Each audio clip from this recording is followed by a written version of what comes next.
Bapakku bupati. Kalau ke Bandung suka dugem nggak? Ah? Dugem. Aku nggak pernah kayak gitu. Halo, nggak gitu. Jadi aja kita ngomong, jangan di situ. Wah. Saya bilang aku nanti nggak enak ini ada bapak aku juga. Bapakmu. Kakak ini kelahiran tahun berapa?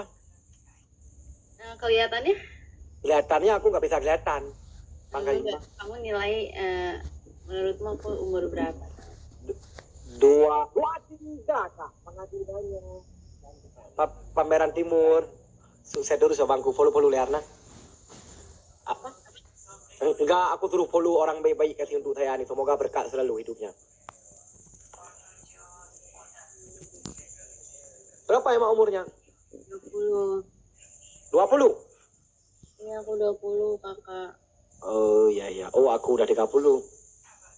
30. Aku kelahiran 2000 umur saya 30. Kakak. Memang suka sama aku ya? Suka sama aku ya? Aku udah punya cowok lah. Nggak tahu kadang. Kalau suka itu jangankan ada cowok, ada suami pun kadang orang suka sama orang lain kan kayak gitu ya.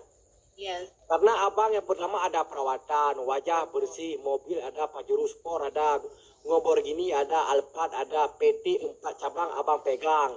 Habis itu abang bukan cowok murahan, cowok mahal. Kamu. Ya, kamu kalau tengok saya jangan tengok di sini, tengoknya di Google. Ketik nama Welcome Khalis Setiawan, ketik. Ya, jangan lihat saya duduk di sini. Ini tempat camp saya. Ini semua lahan dari sini sampai di situ itu semuanya lahan. Saya amati. Khalis seleb TikTok. Khalis Setiawan siapa? Khalis Setiawan seorang TikToker asal Aceh baru ini mencuri perhatian di dia. Ini pacarnya siapa? Amel. Kan cewekmu bang. Hah? Cewekmu cantik kali loh bang. Biasa tuh. Karena kita ganteng orangnya bukan laki-laki murahan. Good. Laki-laki mahalku, ya. Maaf. Iyalah harus. Dek, aku makin lama nggak tahan tengok kamu. Lebih baik abang turun aja. Nanti ya belakangnya DM ya. Oke? DM boleh nggak? Oke. Nggak, dikasih nggak WA-nya? Ya oke kita WA. Oke, where from? Thank you my friend baby. Assalamualaikum. Salam.